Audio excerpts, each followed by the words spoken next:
Hello, everybody, and welcome back. I'm Ted, your host, and we're going to continue right on with our discussion on the Carter administration, and in particular, Jimmy Carter's response to the Iranian Revolution. But before we begin our lecture proper for today, I'd just like to do our customary recap and just touch bases on what we discussed in our last lecture.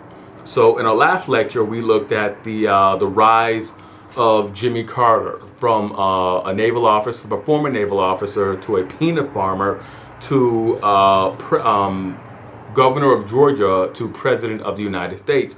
It was a remarkable rise for Carter, and one that really took many people, many observers, by surprise. Carter was a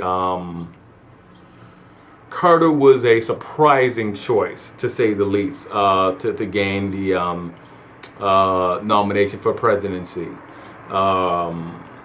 Carter, of course, defeated Gerald Ford. Gerald Ford was Nixon's second vice president. He took over after Spiro Agnew resigned, and of course, he took over as president after Dick Nixon resigned. So Ford, a kind of accidental president, and Carter, a sort of unlikely president. Carter's presidency was noted for the Camp David Accords, which was really was the standout achievement of his administration. It's also noted for the dismal failure it had in dealing with the Iranian Revolution, and that's where we pick up our lecture right now. In the aftermath of the Iranian Revolution, the American embassy in Tehran was seized, and the Americans there were held hostage for 444 days. In the United States, Carter froze Iranian assets, but did little else to pressure the Iranian government to release the Americans held hostage, to release the diplomats there. Pressure began to mount on him to do more. And finally, Carter authorized a daring military raid using helicopters and a fleet stationed in the Persian Gulf to liberate the hostages. The raid went terribly wrong from the very beginning. The helicopters were damaged by sandstorms, and a transport plane and a helicopter actually crashed into one another in the desert. As they were making their approach to Tehran. Now, this resulted in the loss of the element of surprise and crucial members of the extraction team. Now, the raid was subsequently called off, and the failure of the raid, as much as anything else in the Carter administration, underlined the feeling of impotence surrounding the administration's ability to project strength at home or abroad. Now, the second great international conflict of the Carter administration was the Soviet invasion of Afghanistan, a war that then and now draws close, if not unfortunate, comparisons with the Vietnam War. This war eroded the détente atmosphere that Nixon had created. Afghanistan had been called the graveyard of empires, partly because of the British Empire. After British forces succeeded in conquering India, the Indian subcontinent, bringing in areas like Bangladesh and the Indus Valley region, which is now Pakistan, after they succeeded in bringing those regions into their sphere of influence, they tried it with Afghanistan. They tried to expand and take control of Afghanistan, and they failed. They failed miserably to invade and to take Afghanistan. After that, Afghanistan began to gain this reputation as the graveyard of empires, namely as the way to cover the British defeat, much the same way the Spaniards referred to the Kalinago people as cannibals, as Caribes. That later became their designated term, Carib, that gave rise to the region, the Caribbean, and of course the Caribbean Sea. But the British, even though they failed in Afghanistan, other powers had very noticeable success in Afghanistan. One thinks of the Mongols, who quickly subdued Afghanistan and added it to various other regional powers, regional states that they constructed. One thinks of the Persians, who from time to time flexed their imperial might and brought Afghan regions, Afghan clans under their under their domination. Also, various civilizations in the Indus Valley extended their reach, extended their power to what we can now call Afghanistan. And of course, if you want to look at it from the Western tradition, Alexander of Macedon, Alexander III of Macedon, when he was forging his great empire, he conquered the region of Afghanistan, back then known as Bactria. But he conquered the region and he added it to his domains. His wife was an Afghan, Roxane. Her name is either pronounced Roxane or Roxanne. Yeah, either or is acceptable. But she was Afghan, and he conquered that region during his military career. So not altogether the graveyard of empires, just unfortunate for the British, the Russians, and later on the United States. Now, within Afghanistan, there was a pro-Soviet regime in place. But like South Vietnam, that regime in Afghanistan could not support itself without external assistance. That regime was unpopular with the people. And bit by bit, the Soviet Union saw increases in her military presence in Afghanistan, mirroring the United States in Vietnam. They were also confronted by an increasingly proficient band of tribal leaders who, like the Vietnamese, refused to fight a conventional battle against the Russians using guerrilla tactics and the terrain to their advantage. Now, had the Soviet Union continued to build up her forces, Carter decided to place an embargo on trade with the Soviet Union. This embargo had the same effect of the embargo of 1847 had for Thomas Jefferson. It eroded his already shrinking support. Farmers were outraged. They were outraged and enraged because their grain surplus was exported to the Soviet Union, and they faced severe economic hardships because of the embargo. Then Carter refused to permit athletes to participate in the Olympic Games being held in Moscow. The Senate rejected the second arms limitation talks, which had been in negotiations earlier and were ready for ratification until this new breakdown. The Senate just broke off all of that hard diplomatic work. It was a disappointing, and for Carter, all of his hopes and ambitions were really dashed and were really starting to unravel at this point. And to make matters worse, the Iranian leadership waited until the day after Reagan's inauguration to release the hostages, which was a very calculated affront to Jimmy Carter. In a magnanimous gesture, Ronald Reagan, after his inauguration, appointed Carter his personal envoy to meet the hostages after they were flown out of Iran, showing a great moment of bipartisan unity. And really just deft political skill. Reagan's victory in 1980 was a revolution within the Republican Party, which had undergone a gradual realignment after the Civil Rights Movement, the counterculture movements, and of course the Watergate scandal. Now, the religious right had emerged, had a new and potent force, and it was and it really began to take the political scene by storm. Carter lost the evangelical community, even though he was a member of it. Carter was condemned by the evangelical community for not trying hard enough to roll back the moral revolution that had taken place over the past 20 years. It did not insist on what was being labeled pro-family legislation. Carter did not insist on any of that stuff. He did not act against abortion. He did not attempt to counter the Equal Rights Amendment. issues on morality, issues that traditionalists wanted to see addressed. He didn't move on. By contrast, they looked to Reagan to give them those things. Though ironically, Reagan was the first and ultimately, until recently, only divorced man to hold the office of presidency. Something else that they were against. They were also against divorce. And of course, Reagan and the current president, Donald Trump, are the only presidents to have been divorced, only divorced men to hold that office.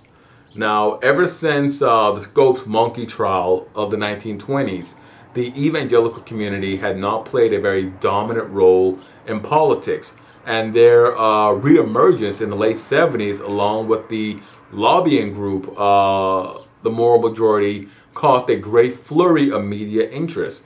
Now, the dominant figure in the early years was Jerry Falwell. Falwell believed that before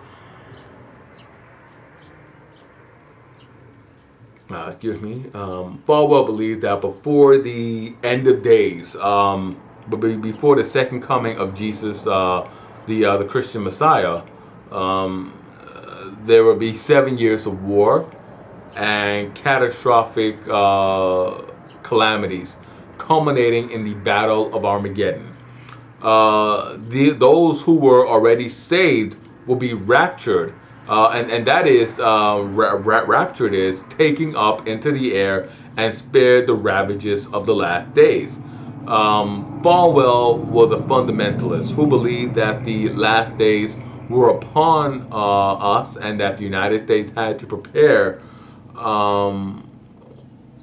had to be prepared, had to be the nation that embodied Christian values before the end. Now, the conservative wing of the Republican Party has suffered very severe defeats.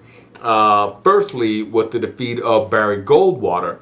Now, in the meantime, they have been working very hard to build up their support at the community level. Reagan's election and Reagan's presidency, very conclusive proof of that, of their rebuilding success. Reagan was a perfect candidate for the religious right to rally around. He had gained fame in the radio industry before transitioning to Hollywood films and later on television. He was well attuned to working with the media, and he projected an air of relaxation. He did not display the tense, agitated demeanor of other right-wingers. His right-wing candidate's predecessor had all given off these very angry vibes. Even right-wing talking heads during this period all gave off very angry vibes. Reagan, by contrast, looked kind of relaxed. He did not have that over anxious appeal. He was just in a sort of regular mood, and that really appealed to a number of voters. Reagan brought to the Republican Party a mood of order and a return for many people to a quote-unquote all-American values system. He had an excellent manner on camera, and he contrasted greatly with Ford and with Carter, both of whom did not really exhibit relatability or decorum.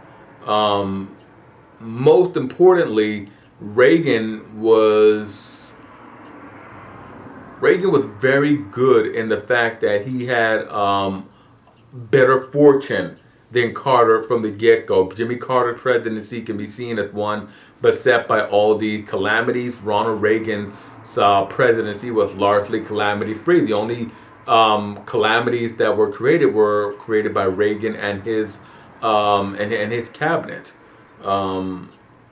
But the international scene and the domestic scene greatly benefited, with a great benefit to the Reagan years, to the Reagan administrations.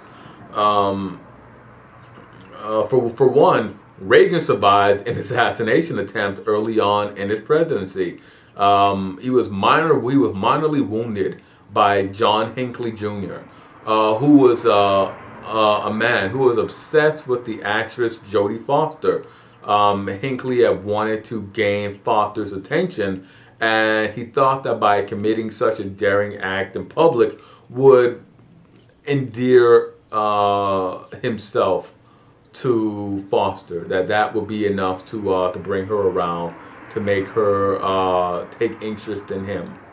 Now, Reagan was wounded lightly, and he survived. And many people were amazed at the fact that he had survived the attack. He was already an elderly gentleman, and people were surprised that he survived the shooting. It gave him this sort of image of toughness and durability.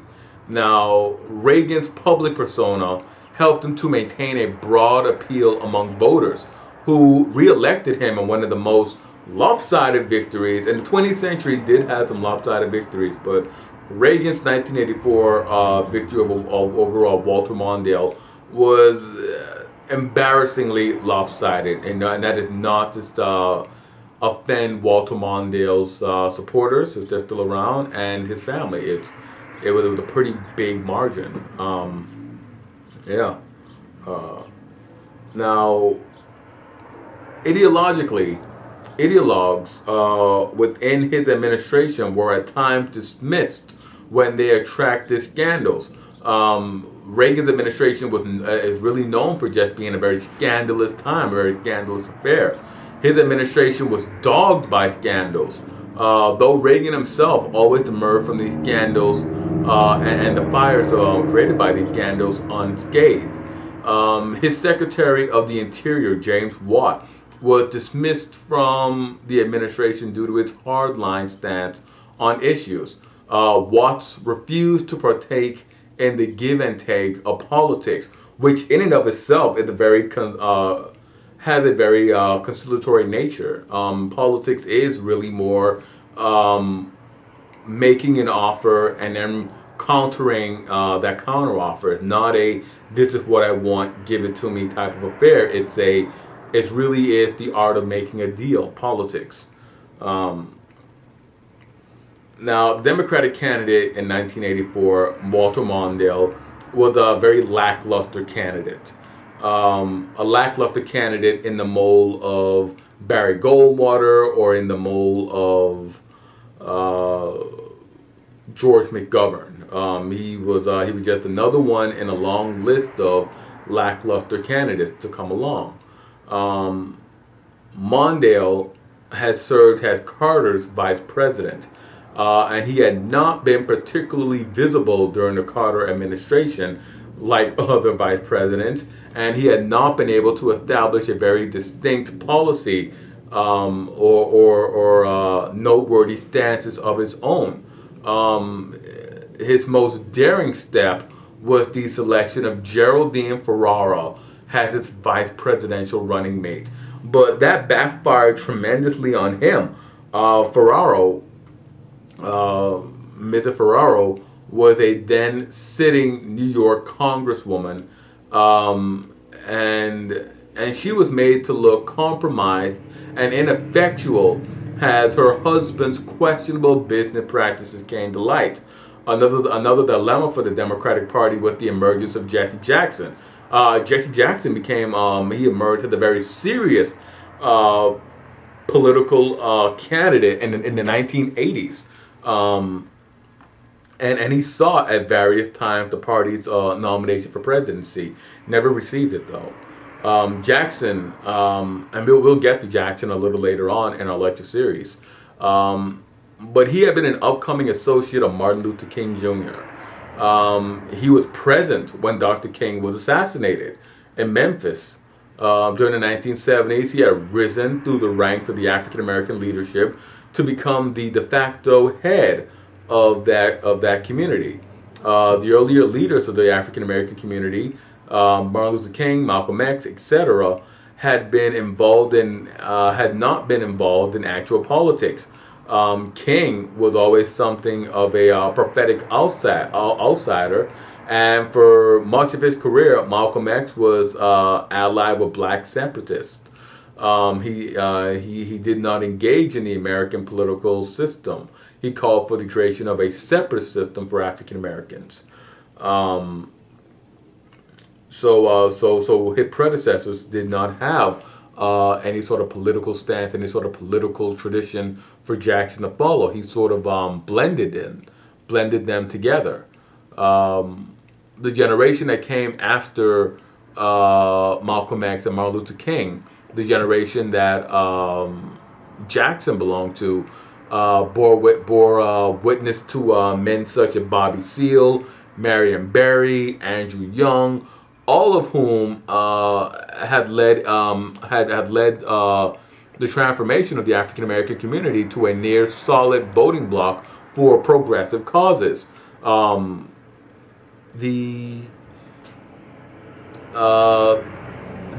the career of Jesse Jackson during the 1970s and early 1980s, he dabbled in